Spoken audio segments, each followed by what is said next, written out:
आज हम पढ़ने जा रहे हैं टेंस किसे कहते हैं और टेंस कितने प्रकार के होते हैं। तो टेंस के बारे में जानेंगे हम लोग कि क्रिया को करने में जो समय लगता है उसे टेंस कहते हैं। यानी जिससे भी किसी कार्य के होने का बोध हो वह टेंस कहलाता है। टेंस मुख्यतः तीन प्रकार के होते हैं, प्रेजेंट टेंस, पास्ट टेंस और फ्यूचर टेंस। तो इसमें से प्रेजेंट टेंस देखेंगे, पास्ट टेंस और फ्यूचर टेंस। ये रहा हमारा प्रेजेंट टेंस, ये पास्ट टेंस और ये फ्यूचर टेंस हुआ। प्रेजेंट टेंस को वर्तमान काल कहते हैं, पास्ट टेंस को भूतकाल कहते हैं और फ्यूचर टेंस को भविष्यत काल कहते हैं। इस तरीके से प्रेजेंट, पास्ट और फ्यूचर टेंस तीनों का हम जान गए। प्रेजेंट टेंस वर्तमान काल का पहचान क्या है, तो ऐसे वाक्य जिसके अंत में है, हो, हूँ, हैं इत्यादि लगे हों उसे प्रेजेंट टेंस कहते हैं। जिस वाक्य के अंत में था, थे, थी लगा हो उसे भूतकाल कहते हैं और जिस वाक्य के अंत में गागे गी लगा हो उसे फ्यूचर टेंस कहते हैं। सामान्य तौर पर मैं पढ़ रहा हूँ, मैं पढ़ता हूँ, मैं पढ़ चुका हूँ, ये सभी जिसके अंत में हूँ लगा है प्रेजेंट टेंस में हो गया। वह एक लड़का था, वह किताब रखता था, वह जा चुका था, वह 2 वर्षों से खेल रहा था, ये सभी पास्ट टेंस में आएंगे। और मैं जाऊंगा, मैं पढ़ूंगा, वह खेल रहा होगा, वह पढ़ चुका होगा, वह पढ़ चुकेगा इत्यादि सभी वाक्य फ्यूचर टेंस में आते हैं। तो इस तरीके से प्रेजेंट, पास्ट और फ्यूचर टेंस इस तीनों के बारे में हम जान गए। अब तीनों टेंस जो होते हैं चार चार प्रकार के होते हैं। पहला होता है, देख लो यहाँ पे लिखा हूँ मैं, इंडेफिनिट टेंस। दूसरा होता है इम्परफेक्ट टेंस या कंटिन्यूअस टेंस या प्रोग्रेसिव टेंस। तीसरा होता है परफेक्ट टेंस और चौथा होता है परफेक्ट कंटिन्यूअस टेंस। इसे हम थोड़ा सा ठीक से समझेंगे, प्रेजेंट कंटिन्यूअस टेंस, स्पेलिंग ठीक से समझेंगे हम लोग। इस तरीके से प्रेजेंट टेंस के भी 4 टेंस हुए, पास्ट के भी 4 भाग हुए, फ्यूचर के भी 4 भाग हुए। तीनों टेंस के 4 भाग मिलाकर 4 के 12 टेंस कहा जाता है कि हम पढ़ते हैं। जिसमें से और आसानी तरीके से समझने के लिए हम इसे समझ सकते हैं कि कोई भी टेंस जैसे प्रेजेंट टेंस हो या पास्ट टेंस हो या फ्यूचर टेंस हो तो उसके ना 4 भेद होते हैं। जैसे प्रेजेंट टेंस का हो, अगर इंडेफिनिट जोड़ेंगे तो प्रेजेंट इंडेफिनिट टेंस होगा हमारा। जैसे ये हो गया present indefinite tense, present imperfect tense, present perfect tense, present perfect continuous tense. इस तरीके से एक केवल प्रेजेंट की बात करें तो प्रेजेंट के 4 रूप हमने पढ़ा। उसी प्रकार अगर हम पास्ट की बात करते हैं तो past indefinite tense, past imperfect tense या पास्ट कंटिन्यूअस टेंस या पास्ट प्रोग्रेसिव टेंस। तीसरा हो जाएगा इसका पास्ट परफेक्ट टेंस और चौथा हो गया इसमें से पास्ट परफेक्ट कंटिन्यूअस टेंस। तो पास्ट के भी 4 रूप हमने पढ़ा। और अब हम पढ़ेंगे फ्यूचर टेंस की बात करेंगे। तो फ्यूचर में अगर इंडेफिनिट जोड़ेंगे तो फ्यूचर इंडेफिनिट टेंस, दूसरा फ्यूचर इम्परफेक्ट टेंस, तीसरा फ्यूचर परफेक्ट टेंस और चौथा फ्यूचर परफेक्ट कंटिन्यूअस टेंस। इस तरीके से हम बात करते हैं तीनों टेंस का। तो तीनों टेंस के 4 भेद हमने पढ़ लिया, present indefinite, present imperfect, present perfect, present perfect continuous. इसी तरीके से पास्ट इंडेफिनिट, पास्ट इम्परफेक्ट या पास्ट कंटिन्यूअस या पास्ट प्रोग्रेसिव, उसी पास्ट परफेक्ट और पास्ट परफेक्ट कंटिन्यूअस। फ्यूचर में मिलाएंगे तो future indefinite, future imperfect, future perfect और फ्यूचर परफेक्ट कंटिन्यूअस। अब हम पढ़ेंगे आखिर की ये जो 4 प्रकार के जो प्रत्येक टेंस होते हैं, 4 के 12 प्रकार के, तो इसमें से इनडिफिनिट टेंस कितने प्रकार के होते हैं। तो अध्ययन के दृष्टिकोण से मैं बताता हूं बच्चों कि अध्ययन के दृष्टिकोण से कोई भी इनडिफिनिट टेंस जो होता है यह भी 3 प्रकार का होता है। और ये तीनों प्रकार में जैसे हम सबसे पहले पढ़ेंगे टू बी वाला, दूसरा है टू हैव वाला और तीसरा है एम भी वाला। अर्थात इंडेफिनिट टेंस 3 प्रकार का हुआ। देखो ब्रांच निकाला हूँ यहाँ पे, ये देख लो फिर से एक बार कि ये 3 ब्रांच है, टू बी वाला, टू हैव वाला और एम भी वाला। टू बी का मतलब होना होता है, टू हैव का मतलब रखना और एम भी का मतलब मेन वर्ब या मुख्य क्रिया। इस तरीके से इंडेफिनिट टेंस वो प्रेजेंट का इंडेफिनिट हो वो भी 3 प्रकार का, पास्ट इंडेफिनिट होगा वो भी 3 प्रकार का, फ्यूचर का इंडेफिनिट होगा वो भी 3 प्रकार का होगा। यह अध्ययन के दृष्टिकोण से होता है। अब ये टू बी वाला, टू हैव वाला, एम भी वाले की सामान्यतः पहचान क्या है, तो यदि किसी वाक्य के अंत में सिर्फ है, हूँ लगा हो तो उसे प्रेजेंट इंडेफिनिट का टू बी वाला कहेंगे। यदि वाक्य के अंत में देख लो अगर यहाँ पे था, थी लगा हो तो उसे पास्ट इंडेफिनिट का टू है वाला कहेंगे। और यदि किसी वाक्य के अंत में होगा, होगी, होंगे, बनेगा, बनेगी, बनेंगे इत्यादि रहे तो उसे हम फ्यूचर इंडेफिनिट का टू बी वाला कहते हैं। उसी प्रकार टू है वाले की बात करेंगे। रखना में लिखा हूँ रखता, अगर वाक्य के अंत में रखता है दिया है, तो रखता है अगर रहेगा तो वह हो जाएगा हमारा प्रेजेंट इंडेफिनिट का टू है वाला। रखता था रहेगा तो पास्ट इंडेफिनिट का टू है वाला। और रखेगा या रखता होगा रहेगा तो हो जाएगा फ्यूचर इंडेफिनिट का टू है वाला। अब हम एक पढ़ते हैं मेन वर्ब एम भी वाला। सामान्य तौर पे सभी कोचिंग ट्यूशन्स में यही पढ़ाए जाते हैं, बुक में भी यही रहता है। एम भी वाला को ही हम इसमें से प्रेजेंट इंडेफिनिट टेंस या पास्ट इंडेफिनिट या फ्यूचर इंडेफिनिट कहते हैं, लेकिन ऐसा नहीं है। इंडेफिनिट अध्ययन के दृष्टिकोण से 3 हिस्से में हम बांटेंगे। आखिर राम लड़का है, राम के पास किताब है, आखिर ये किस टेंस में जाएगा? इसका भी तो कोई ना कोई टेंस होना चाहिए। तो उसी की क्लासिफिकेशन के लिए हमने बांटा है कि राम लड़का है, वाक्य के अंत में सिर्फ है हो हूँ आ रहा है, तो वह हो जाएगा हमारा इसमें से टू बी वाला वाक्य। राम किताब रखता है आ गया, तो रखता है अगर आ गया तो वह हो जाएगा हमारा टू है वाला वाक्य। और वाक्य के अंत में यदि ता ते ती दिया हो तो उसे हम एम भी वाला कहते हैं। जैसे ता है, ती है, ते है लगा होगा तो वह होगा हमारा प्रेजेंट इंडेफिनिट वाला, प्रेजेंट इंडेफिनिट का एम भी वाला। और उसी तरीके से हम इसमें आगे पढ़ेंगे कि यदि किसी वाक्य के अंत में ता था, ते थे, ती थी इत्यादि अगर लगे हों, तो अर्थात ता के बाद अगर था थे थी लगे हों तो वह पास्ट, वह हो जाएगा हमारा, यहाँ पे ध्यान देंगे, वह होगा पास्ट इंडेफिनिट का एम भी वाला। और उसी प्रकार समझे कि अगर वाक्य के अंत में अगर गा गे गी लगे हों सिर्फ सामान्य तौर पे तो वह फ्यूचर इंडेफिनिट का एम भी वाला होगा। लेकिन जैसे पढ़ेगा, जाएगा, खाएगा उसमें पढ़ता गा, खाता गा ऐसा नहीं बनाएंगे हम लोग। इस तरीके से हमारा टेंस के क्लासिफिकेशन हो चुका है। टेंस के बारे में हम पढ़ चुके हैं। फिर से एक बार बता दूं कि टेंस 3 प्रकार के होते हैं, present tense, past tense, future tense. और तीनों टेंस के 4 भेद होते हैं, इंडेफिनिट, इम्परफेक्ट, परफेक्ट और परफेक्ट कंटिन्यूअस।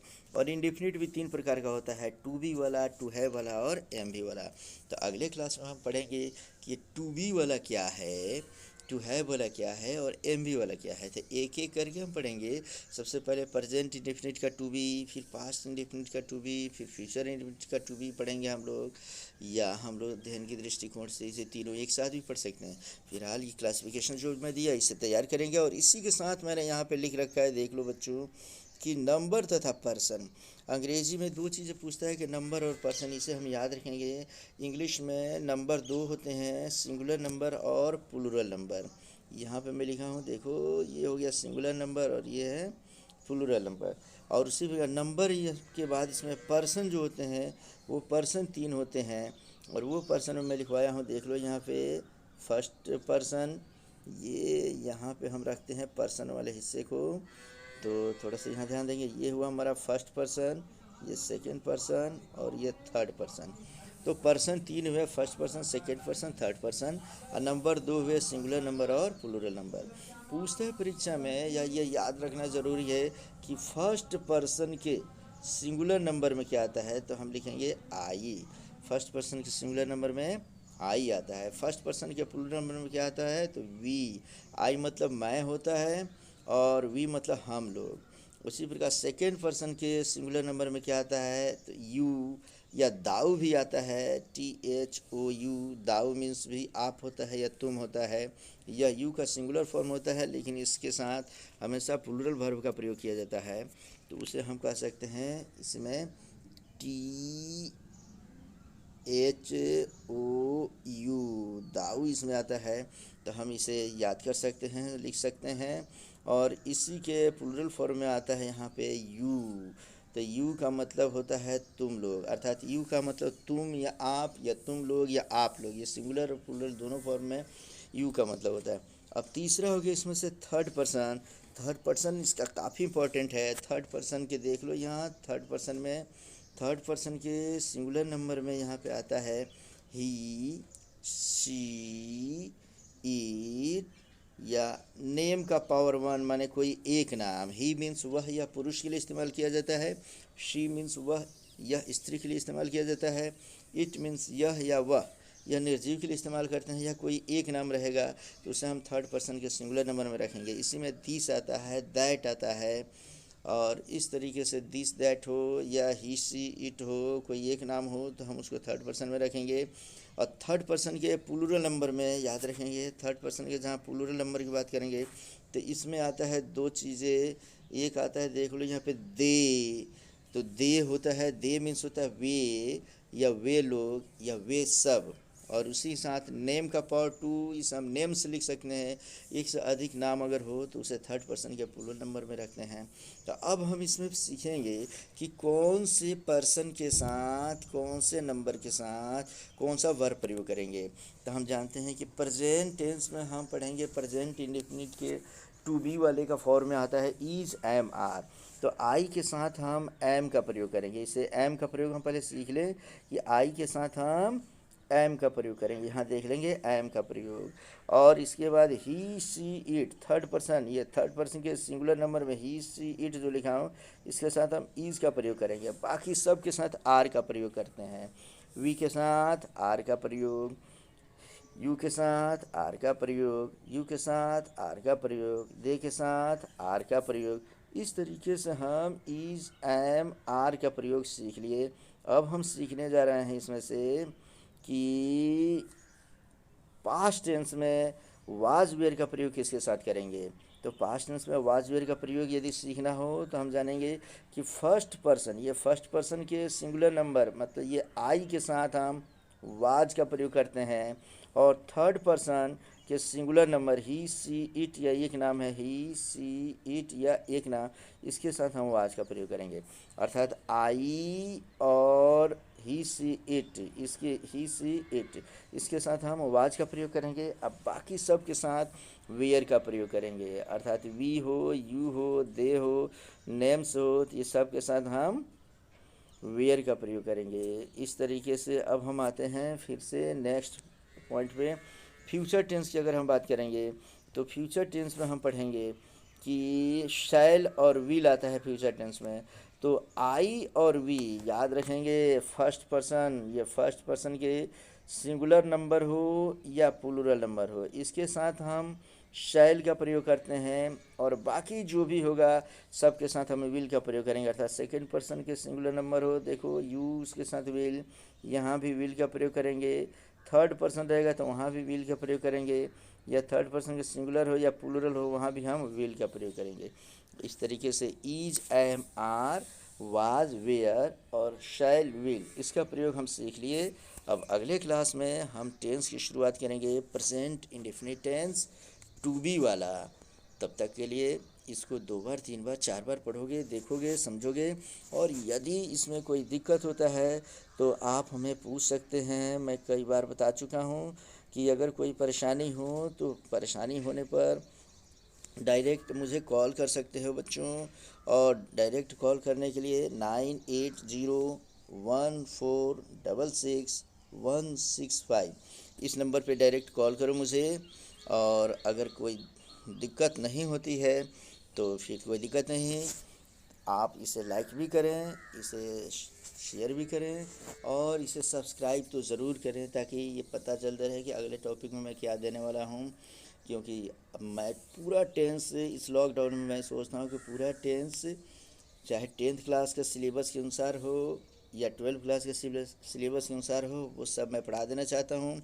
तो इस तरीके से बच्चों ये मोबाइल नंबर जो है इसे कंप्लीट कर रहे हो तुम, और मोबाइल नंबर के साथ ही अब हम आगे पढ़ने जा रहे हैं। इसमें से कुछ वर्ड वेडिंग लिखवा रखा हूँ मैं इसमें, जैसे की और या को इंग्लिश में टू कहते हैं, काके की को हम ऑफ कहते हैं, के लिए का फॉर प्रयोग करेंगे, मे के लिए इन का प्रयोग करेंगे, पर के लिए ऑन का प्रयोग करेंगे, के ऊपर गति की अवस्था में ऑफ ऑन और मे गति की अवस्था में हो तो वहाँ इनटू का प्रयोग करेंगे।